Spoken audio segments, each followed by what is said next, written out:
Good morning, everybody. This is Marty from Dog's Vlog in the Noontime Report, the morning session, the Frank Carson adult trial on October 25th, 2018. Prior to the jury come up, Percy Martinez wanted to address the court. The judge was on the bench at 9:13 a.m. and he was referencing the afternoon break yesterday. Everybody had walked out of the courtroom, including Kurt Bunch, and Frank Carson was about to walk out of the courtroom, and Kurt Bunch came back in as people were still exiting and forced his way through and actually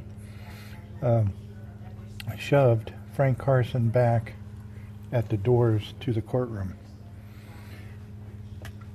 Percy Martinez argued that Kurt Bunch has been claiming that Frank Carson's trying to intimidate him through other activities of standing in the hallway by him and things like that. And now Kurt Bunch is doing the same type of activity. Frank Carson felt that Kurt Bunch shoved him deliberately. And again, that was the same complaint. Actually shoved him deliberately, was trying to intimidate Frank Carson. And so Kurt Bunch was making that same complaint about Frank Carson recently in activities in the last year or so.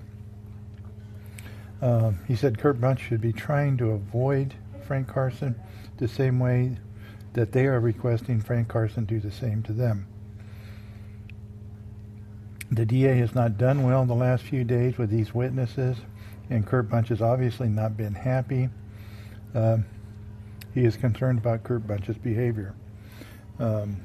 Judge says, "Okay, are you done?" He says, "Yes." She says, "Okay, bring on the jury." She didn't even have Marlissa Ferreira respond to it.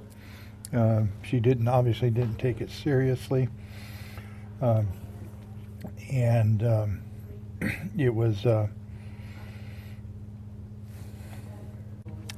they just moved on to getting the jury up. The jury was up at 9:17. Faye Springer, a criminalist from the Department of Justice, was called to the stand. Miss Springer is now retired, but works part-time for the Sacramento Crime Lab as a criminalist. Again, they go through the long education, all the training, and it's a rather lengthy process for her to be offered as an expert to testify. So I'm not going to go through all that, but it is extensive. She had a lot of experience starting in the Bay Area, then down to Riverside County, ending up back in Sacramento. The DA, there was an objection that was raised by Hans at Jorkson, and they went to a sidebar. The DA went and Faye Springer stepped outside to clarify an issue, and then the defense submitted. After that was clarified, I don't know what the issue was. And she was offered as an expert as to trace evidence and gunshot residue as it relates to ammunition or bullets. So they talked about the hooded jacket, or she received, I'm sorry, the hooded jacket, the boots, the jeans, and the T-shirt. There were some other miscellaneous items that were sent from Corey Brown.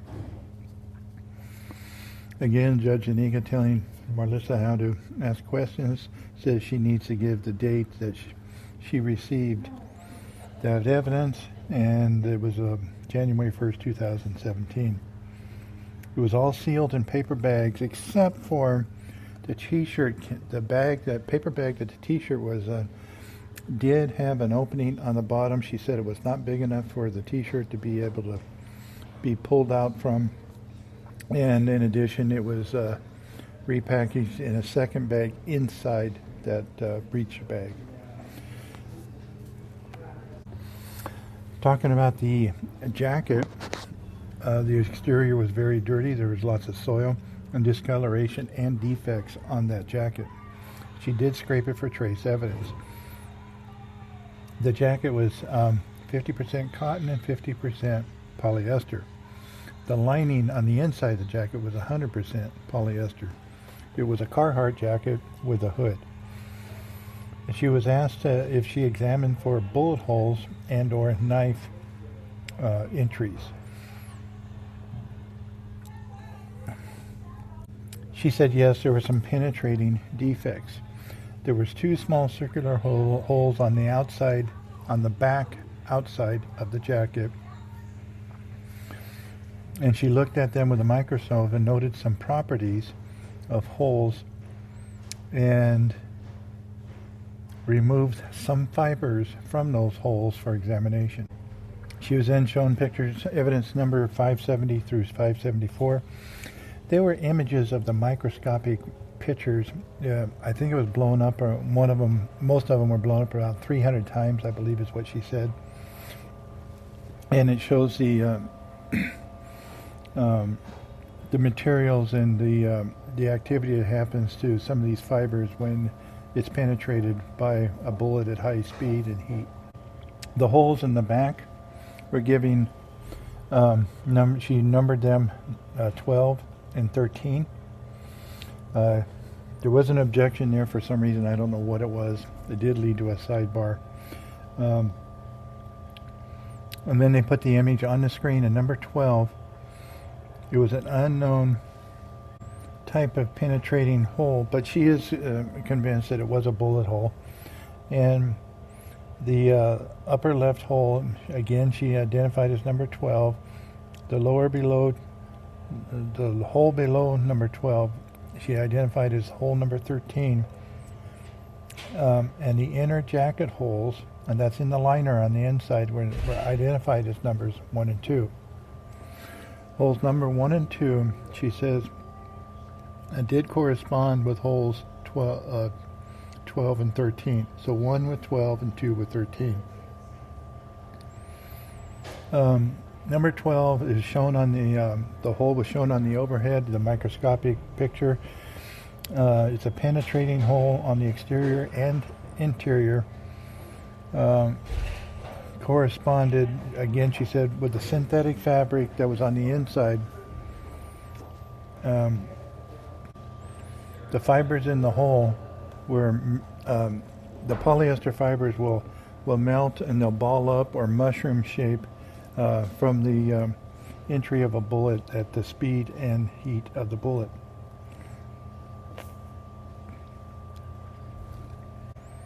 She said the fibers would melt around 250 to 260 degrees, and this is still looking at hole number 12. And the ends were under the microscope, and they showed, she said, character of a bullet passing through. Also, the microscopic particles, and she says she got an elemental profile that was lead, copper, and zinc, and there was a trace of autonomy, which autonomy is something that is used with lead now in bullets. Gun manufacturers or bullet manufacturers are supposedly supposed to move away from lead bullets, and autonomy is probably the way they're going to go. It's a harder metal, and it doesn't leave the toxic waste behind like lead does. She also noted that there was no barium and I have no idea what barium is, but there was no barium, any traces of barium in that hole. She went to hole 13, which is down a little and slightly to the right from hole 12. This is looking at the back of the jacket, remember. And they went to picture number 573, and the magnified hole is similar to hole 12, the fibers and the melts of the fibers. She noted this hole had no lead residue in it, but there was on the inside liner of the jacket. There was no other elements found in that second hole. Talking about the outside back hole, not the inner lining yet.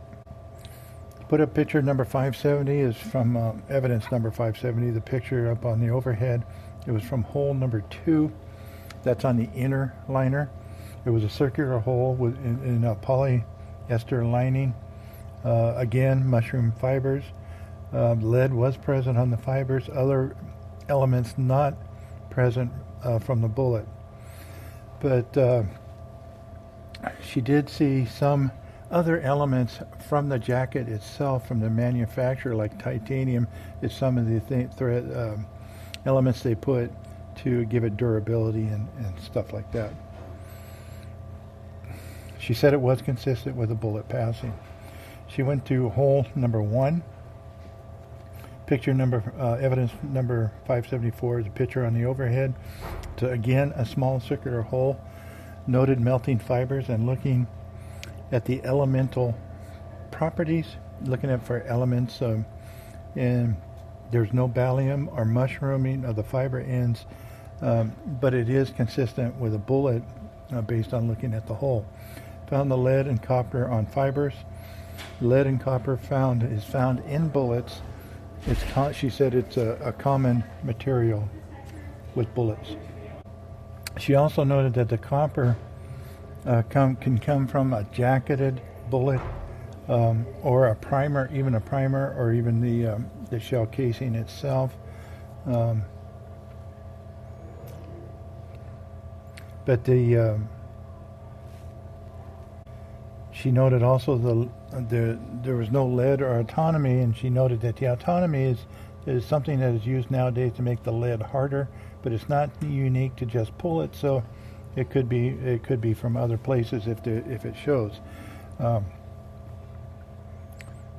Gunshot residue she talked about has characteristics of barium, potassium. This is what the ammo that's used, and again talking about the primer. The jacket holes 1 and 2, 12 and 13. Remember, 1 and 2 are on the inside, 12 and 13 are on the outside back.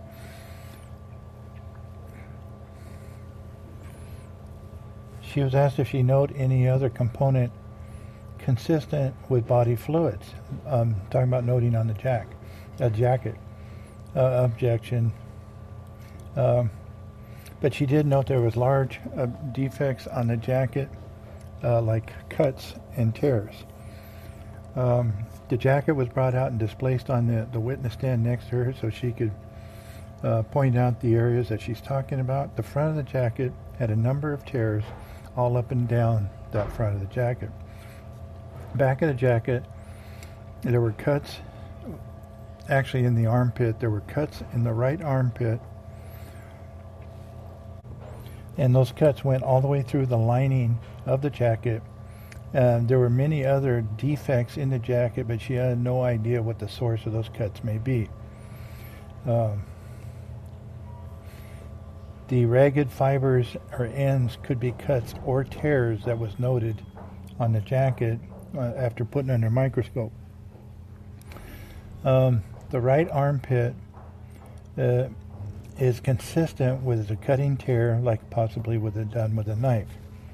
2 larger cuts match the inner lining. She says there was 3 cuts.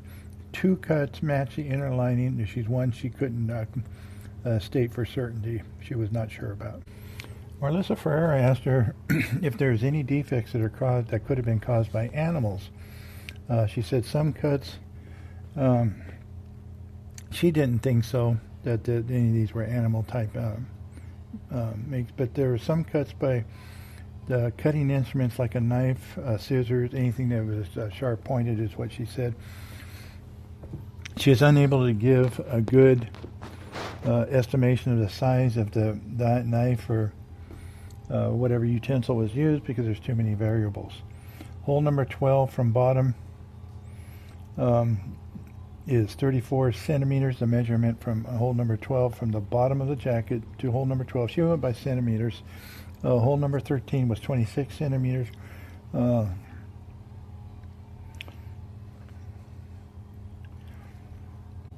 There was also very similar measurements on the hole number 1 and number 2 on the inside of the jacket. The defect in the armpit she said was 17, both were about 17 centimeters from the shoulder down, 20 centimeters from the bottom up. The hole in number 12 hole is consistent with a .22 caliber bullet, as any other caliber would be possible too, as they are. It just kind of rips through, and she said it could have been up to a .38. Again, she was asked about hole number 13. She said it also could be a .32 caliber or a .38 again. Again, same thing with the inside holes 1 and 2. She was asked if there was any discoloration of the jacket, and she says there was lots of soil and probably bodily fluids. Due to the odor, she thought there were probably bodily fluids, and it could have been blood. But apparently, there was no positive tests for blood. The T-shirt, evidence number 547, was put on the easel. The shirt is showing the back out. The front of the shirt is up against the whiteboard that they used to seal it up in plastic. Again, she repeated the bag that the T-shirt was in was not sealed. There was a small opening in the bottom of the bag when she received it, but the inner bag was sealed. She did a visual observation. There's 3 pieces of the shirt, and the shirt was not complete. There was also a shoe and a sock. I should say part of a shoe and a sock in with the T-shirt. The shirt was a multicolored shirt with a logo on the back, and there was pointing out 3 areas on the back of the shirt where she said that there were bullet holes. And these holes, she said, were approximately about the same location of the jacket. She's pointing out hole S1 is the one she's using for the shirt, is in the upper left. There's 2 small tears, S2 and 3. These are other 2 holes in the shirt, are below and slightly to the right of number 1, and they were right next to each other. Either hole on 2 and 3 could be matched the jacket. Also, the shirt fabric is cotton, so it does not melt like the polyester does for the testing. She only did a cursory exam as cotton does not react the same as the polyester. She did say the S1 hole in the shirt is the same, would match up with the jacket, and hole number 12 in the jacket, that's the back of the jacket, and S2 and S3 would match. Either one of them could match for hole number 13 in the jacket. The armpit of the shirt has a large gaping hole in it where the part of the shirt is missing, and some tears on the upper right sleeve, which would be getting close to the bicep and the shoulder level. But unknown if there's any relationship with the cuts, because there's too much fabric missing in that armpit, and there are some simple tears. They don't look like cuts in the sleeve, and the armpit is not there. She also noted similar discoloration in this shirt, and she said it could be decomposition it could be soil, it could be the elements, or it could be body composition. Evidence number 548, the jeans were put on the easel for display. And she noted the jeans were received in a sealed package, and there's only about half of the pants that are remaining, or missing is the way she put it, and discovered and discolored due to the soil and environmental. There's numerous defects, and she's unable to determine any bullet holes in those pants. The pants are actually in like 3 or 4 pieces. It's not a complete pair of pants. I don't think there's any backside to the pants or anything like that. There's a large part of the pants that are missing. The boots, evidence number 551, A was put up next to her on display. She did not open it. It's a sealed box with plastic around the top so you can look in the box. But she did not open it.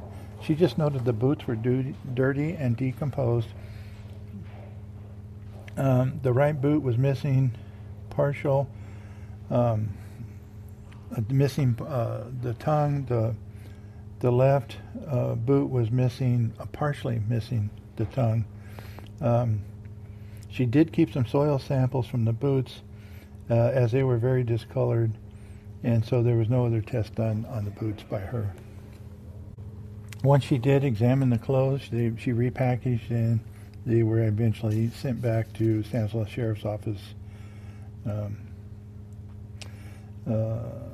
She was asked if she received any other evidence in this case, and she said there was some later on, trace evidence that was packaged and returned. And she also noted that she had taken some samples of some of these clothing too and run some tests on them, and that was all, I believe she said she still had in possession of the lab up there. She was asked if she found any trace evidence on the jacket. There was an objection sidebar. When they came back, it was a very short sidebar. And she said that the jacket trace evidence was put in a container and kept at the lab for some time, so maybe it was returned. She checked for loose debris, and any of that she was locked. And then everything was locked up. They did mention too that there was some materials that were sent by Corey Brown over to him, talking about a quad A containers. I don't know where they came from, but there was a portion of a tan zipper and a piece of fabric that was a dark colored fabric or something that he had sent them for comparisons or something. I don't know. That was where we finished we broke for the lunch hour, and we'll be back at 1:30. Don't forget to vote on my poll. It's going crazy. Kurt Bench has a lot of friends out there. He's a nice guy. I can appreciate that. And there's a lot of votes going on. And don't forget to vote in the poll and to determine if people really feel he's an asshole or not. It's only going to probably run for until this weekend, and then it'll stop. I think it only runs for 7 days, and so we can have some fun with that. We'll be back at 1:30, and don't forget the podcast tonight.